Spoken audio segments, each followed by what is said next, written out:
ప్రజల మధ్య వైషమ్యాలు క్రియేట్ చేసేవారి ఉచ్చులో పడద్దన్న డిప్యూటీ సీఎం పవన్. కుట్రలు చేసేవారి కుయుక్తులను 10 ఏళ్లుగా చూస్తున్నామని వెల్లడి. దుష్ప్రచారాన్ని ప్రజాస్వామ్యయుతంగా చట్ట ప్రకారమే తిప్పికొడతామన్న పవన్.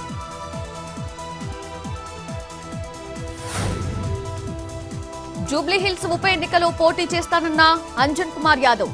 యాదవ సామాజిక వర్గం నుంచి మంత్రి లేరన్న పీసీసీ వర్కింగ్ ప్రెసిడెంట్. మంత్రి కావాలని జూబ్లీహిల్స్ సీటు అడుగుతున్నానని వ్యాఖ్య.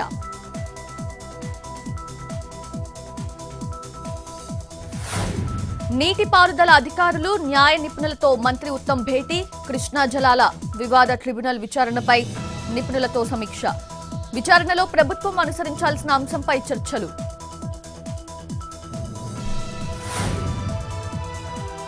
ఆర్ఎస్ఎస్ సిద్ధాంతాలపై ఏపీలో మాటల యుద్ధం. ఉపరాష్ట్రపతి ఎన్నిక సమయంలో ఆర్ఎస్ఎస్ కి చెందిన వ్యక్తికి ఓటేయద్దన్న ఉండవల్లి. ఆర్ఎస్ఎస్ సిద్ధాంతాలపై బహిరంగ చర్చకు రావాలంటూ ఉండవల్లికి సోము వీర్రాజు సవాల్. టైం ప్లేస్ చెబితే ఖచ్చితంగా చర్చకొస్తానంటూ ఉండవల్లి ప్రతి సవాల్.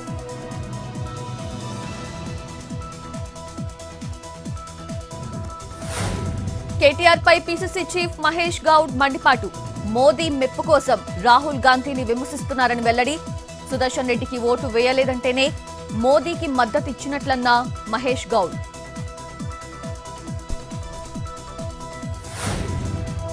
హైదరాబాద్ లో చట్నీస్ రెస్టారెంట్స్ పై ఫుడ్ సేఫ్టీ అధికారుల దాడులు. జూబ్లీహిల్స్, బంజారాహిల్స్ చట్నీస్ రెస్టారెంట్స్ కి నోటీసులు. వంట పాత్రలు, ఫ్రిడ్జ్ల మధ్య తిరుగుతున్న బొద్దింకలు. వంటగదిలో మూసుకుపోయిన మురుగు కాలువలు.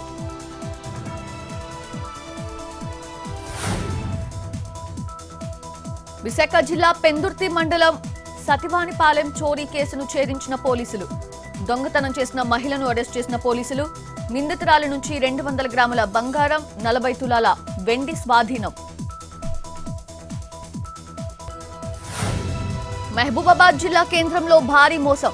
బిట్ కాయిన్ ట్రెండింగ్ పేరుతో 32 లక్షలు కాజేసిన కేటుగాళ్లు.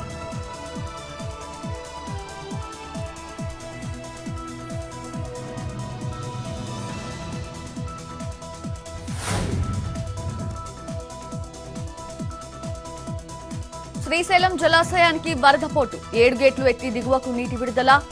ప్రస్తుత నీటి మట్టం 884 అడుగులు. పూర్తి స్థాయి నీటి మట్టం 885 అడుగులు.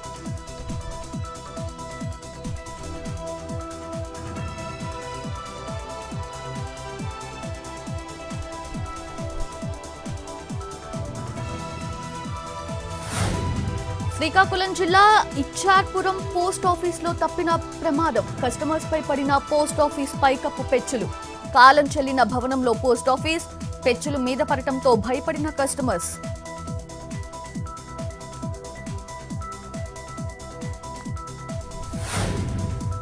నెల్లూరు జిల్లా ఆత్మకూరు గురుకుల పాఠశాలలో విషజ్వరాలు కలకలం. పాఠశాలలోని 40 మంది విద్యార్థులకు జ్వరం. 20 మంది విద్యార్థులకు తీవ్ర జ్వరం, వాంతులు. స్టూడెంట్స్ ని ఇంటికి పంపించేసిన ఉపాధ్యాయులు.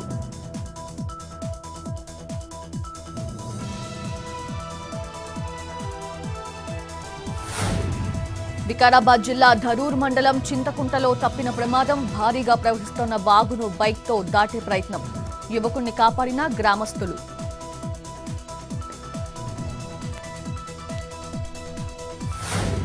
సినిమాలు, ఫిట్నెస్ పై తనకు చాలా ఆసక్తి ఉందన్న సమంత.